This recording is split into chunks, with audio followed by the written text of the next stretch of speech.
Good morning, good afternoon, good evening, everyone. It's the one and only V the Guerrilla Economist coming to you live on this edition of Rogue. Not in Rogue, it's actually Hanging with Harley. So check us out, roguenews.com, and you can also check out Harley over at LaRouchePack.com as well as SchillerInstitute.com. Harley is the voice of reason and sense in a chaotic world. One of the guys out there that I respect and love the most. And with that being said, Harley, welcome back, sir. How are you? Oh, it's good to be with you, V. It's good to have you on, Harley. I know you're a little bit under the weather, but it's great for you to be here. How's things going in Germany? Well, there's complete chaos. I mean, you have everyone's told to stay home and order all their food through Amazon, and Amazon is about a week behind in deliveries. So I'm not Jesus. quite sure how people are going to get their food, but there's a full lockdown in place. And Frank-Walter Steinmeier, the president, said, well, this year you can give your Christmas presents in January. These people are So crazy. These people are crazy. I mean, this is a virus by the CDC numbers or the World Health Organization numbers. 99.99% or 99.98% survivability rate.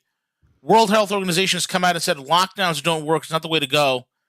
And yet the economic ramifications of this it's untenable where this is headed, Harley. I think the entire Western world is imploding right now. well, let me give you a hint of what's going on here because I'm sure you know, but I don't think they had the Great Reset fully in place from the last lockdown. And so there have been a whole series of meetings going back to 2 weeks ago.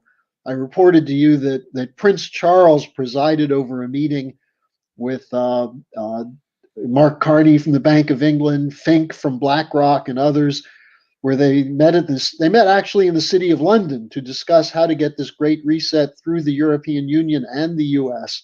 Of course, the US election was key to them, making sure that Trump's not in the way to block it. But Right. now what's happening is that you had a new group of meetings, one of which included the top people of the Vatican and Lady de Rothschild to discuss what they call I can't remember the exact title. It's Council for Inclusive Capitalism. That's what it is. Oh, that sounds so sweet, Harley. Oh, it's so nice. And what they basically said is that we can use the crisis to do something that will be good for the whole world, but it's important that we do it quickly so it can get in place basically before people figure out what hits them. Now, the other meeting, it wasn't a meeting, but a series of papers circulated by the Group of 30.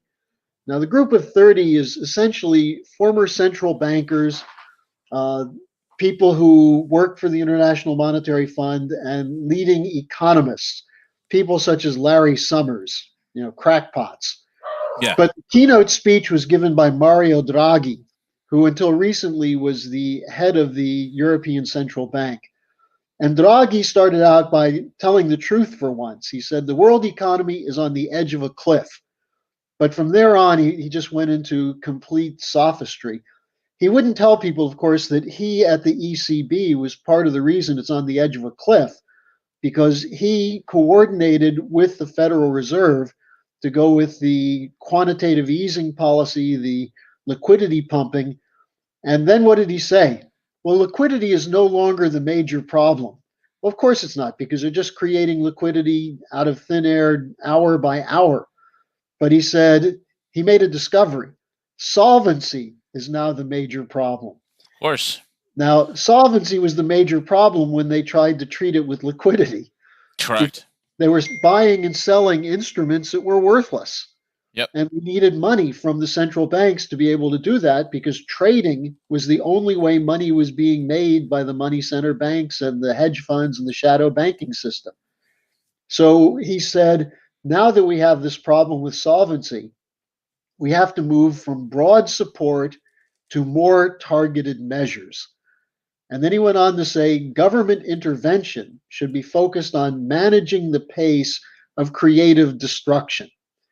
Now, what does he mean by that?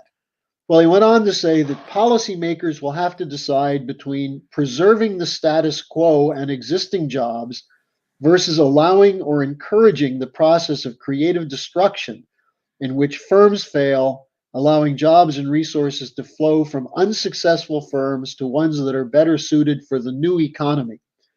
Now, what does all that mean? It means the mom and pop stores, the small and medium enterprises, productive manufacturing, farms, family farms are all dead.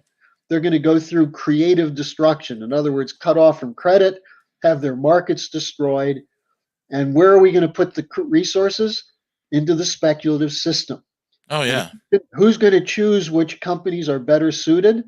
The central bankers. Oh yeah, the initiated ones, the wizards of finance. That they're what they do is so incredible, Harley. That us little guys can't fathom the great mysteries of the printing press.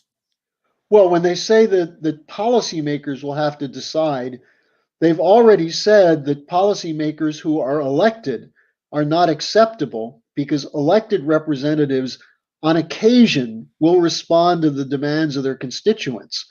And we can't have that.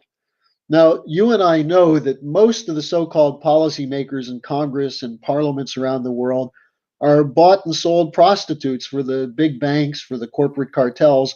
But every once in a while, you get someone who pops up who's not part of that, whether it's a Tom Massey or a Rand Paul or Matt Gaetz, or people who really do take seriously the idea that they're supposed to represent the people they serve.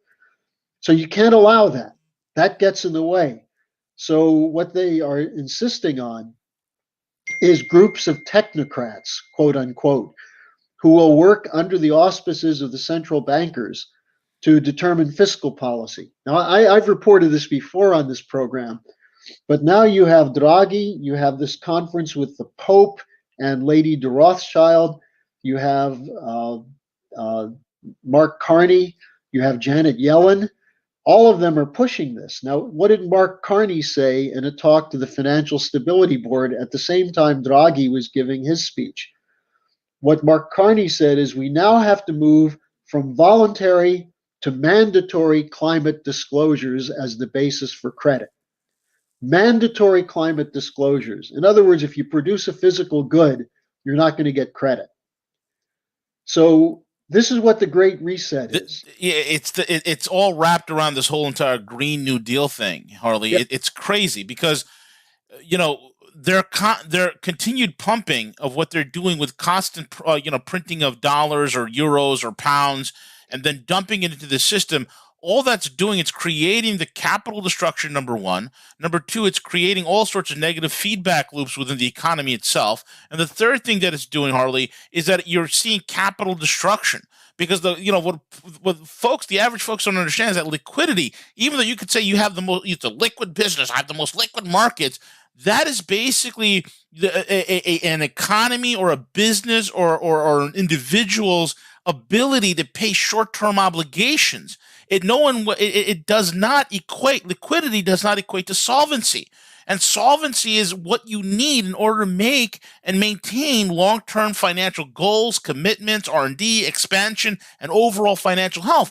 We are insolvent, and we have zombie institutions that are hooked on the cocaine, the crack cocaine of the central bankers, begging for more, Harley. This is not going to end well, man. Well, they're not making enough profits to pay the interest on the debt. Yeah. So that's what the central banks have been doing, but they realize they can't continue that. And that's why they're moving to shut down those companies that they've forced into a situation where, in a sense, they're forced to borrow. But what do they do with the money they borrow? They're buying their own stock. Yep.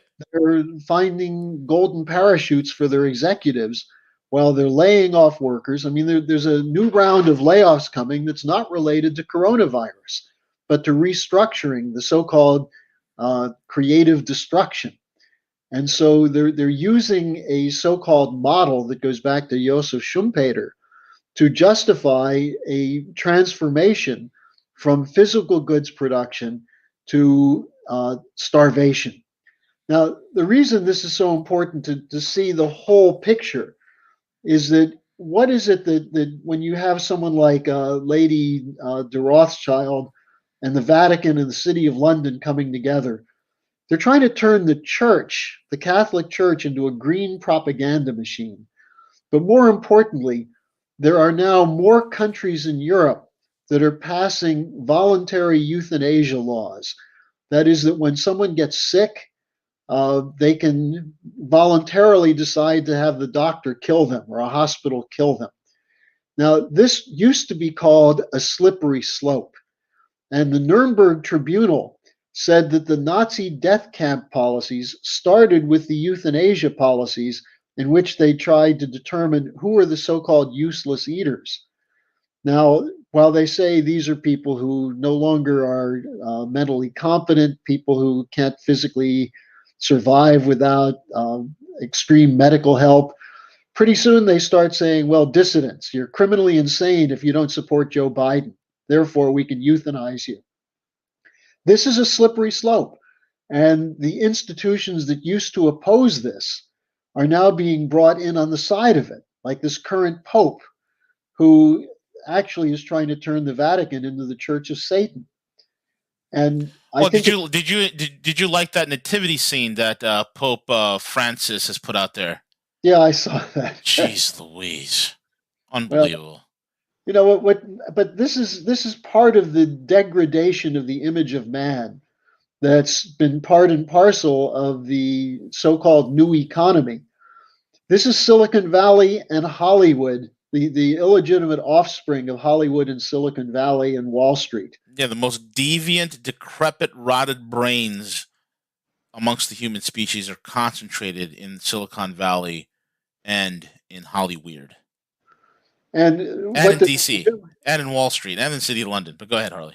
Well, if you look at what's coming down the pike, you have large numbers of evictions that will probably take place in January of renters and also foreclosures. You're going to have even those who need hospitalization are not going to get it because they're going to start closing down hospitals because they can't afford to keep them open. They're going to have states that are going to be bankrupt. The federal government is going to be moving into an austerity regime. And I know people don't believe this because they think Joe Biden's a socialist, but he's not a socialist. He's a fascist. Correct. Biden has always been in the back pocket of the bankers and the war machine. Yeah, he's basically MBNA Biden before he became Beijing Biden. Well, and with MBNA, it's the whole credit card industry out of Delaware.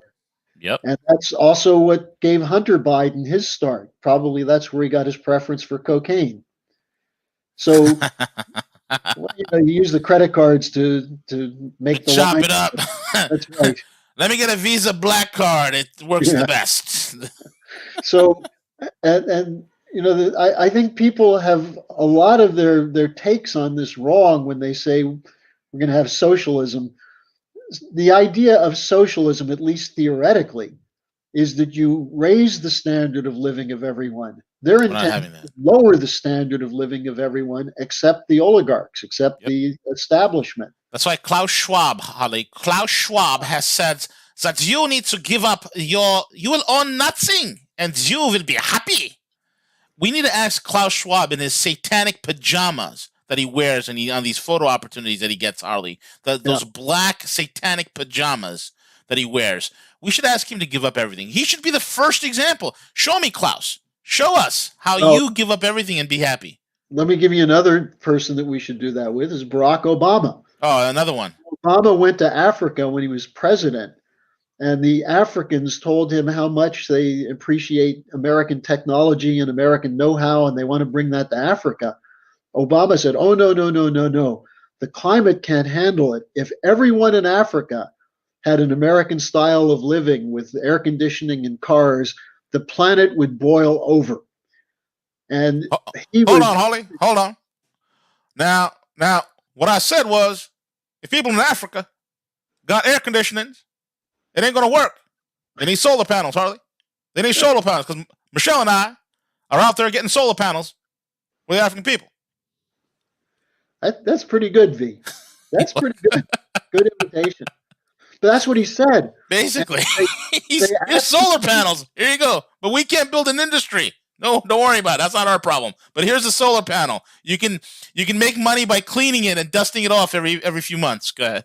Well, and when someone said to him, well, we don't have computers. And Obama said, well, you should get computers. And then someone else said, we don't have the electricity to charge them up. That's why Michelle and I are orchestrating solar panels. If you don't have solar panels, you can you can get an abacus. and batteries. No, he said he said batteries.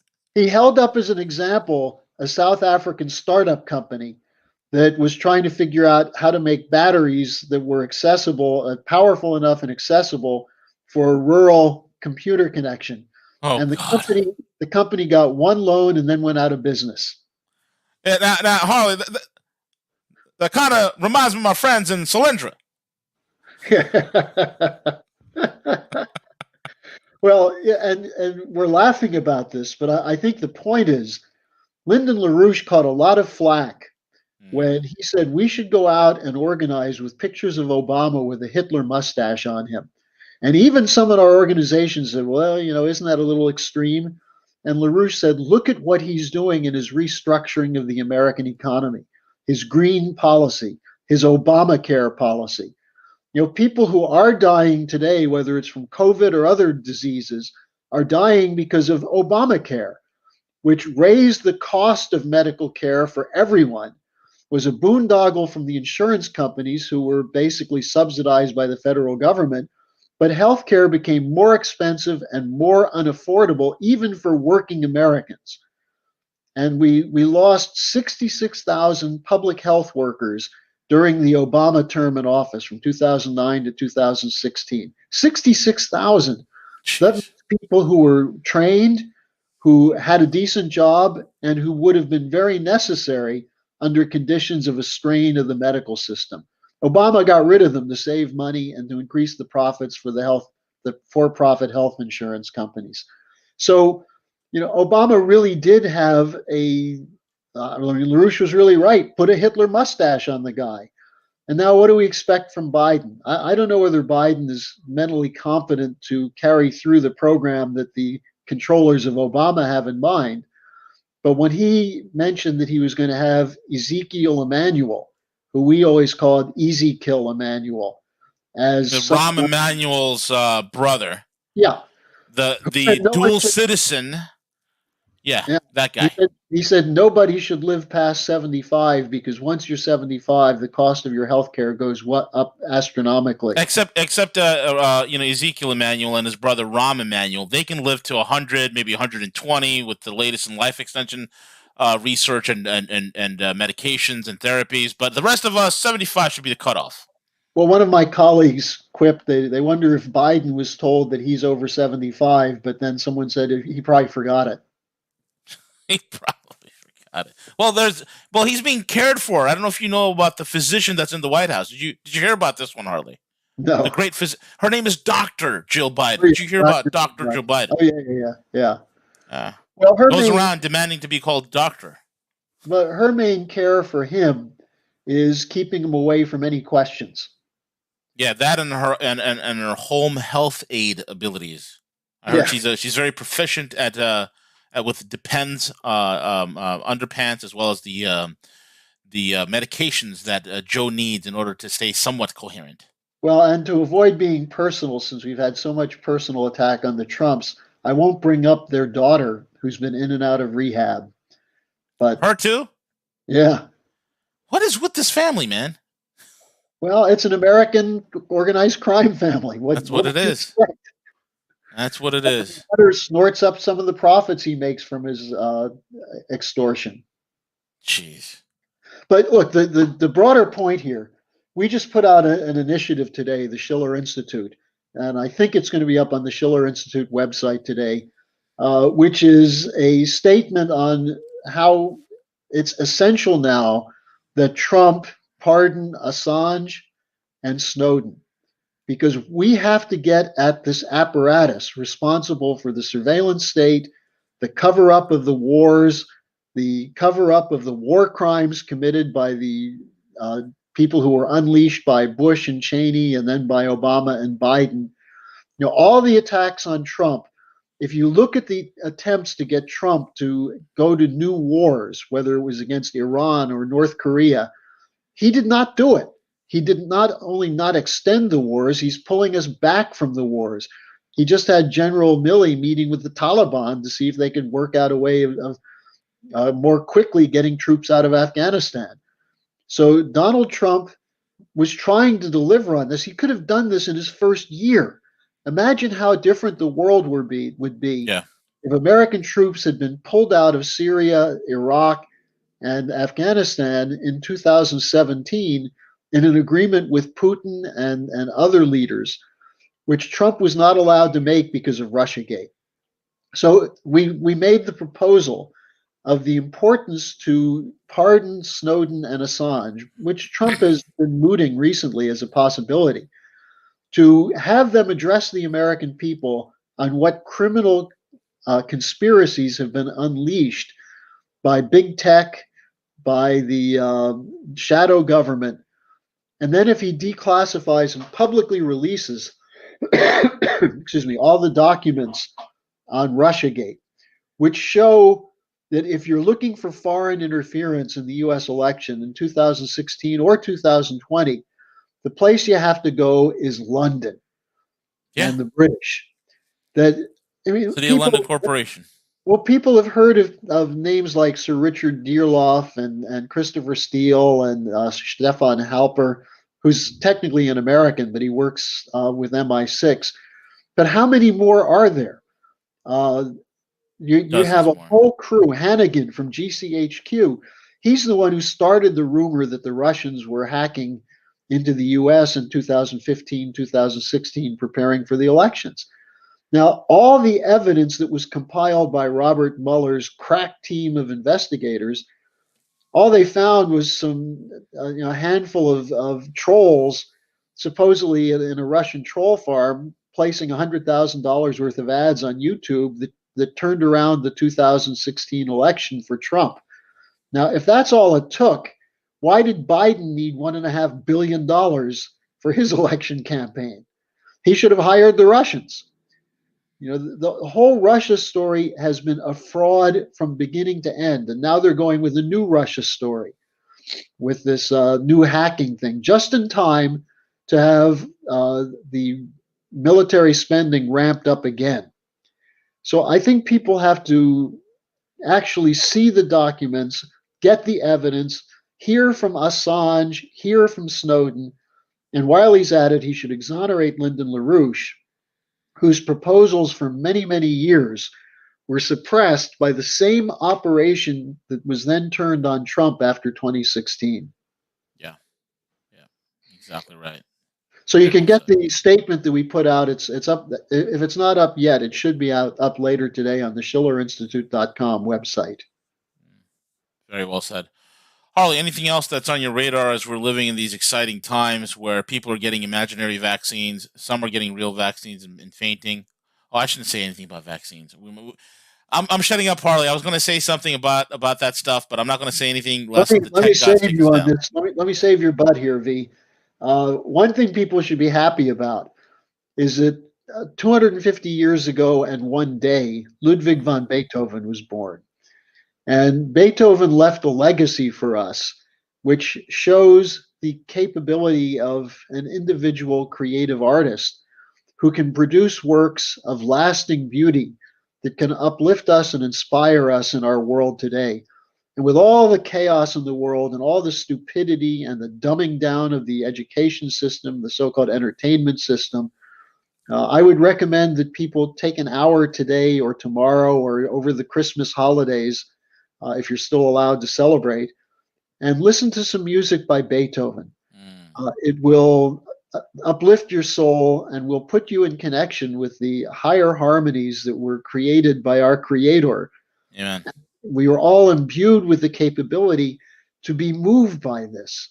You know, the thing about a great artist like Beethoven is that he was able to create something without words that gives you a better idea of what man is capable of doing. And at this time, when they're trying to teach us that we're all animals struggling in a Darwinian jungle for survival of the fittest, it's really useful to have a glimpse at those few angels that were sent down with these capabilities to uplift us and give us a view of what man is capable of doing. So that's my pitch. I think the Beethoven 250th anniversary of his birth was another casualty of the so-called COVID crisis. And we lost the opportunity for outdoor concerts and all sorts of things. But if you have, you go to YouTube and I don't think they've censored Beethoven yet, but you can certainly find some music that will be good for your soul. It's a real chicken soup for the soul. Absolutely. I agree 100%. Well, Harley, thank you so much for joining us again for this week on another edition of Hanging with Harley. And folks, you can check this out over again at LaRouchePack.com and theschillerinstitute.com as well. And with that being said, you folks have a wonderful weekend. Make sure you subscribe, like, comment, and share to Rogue. Hit the thumbs up button because we're pretty much the last man standing here. And with that being said, CJ, take it away.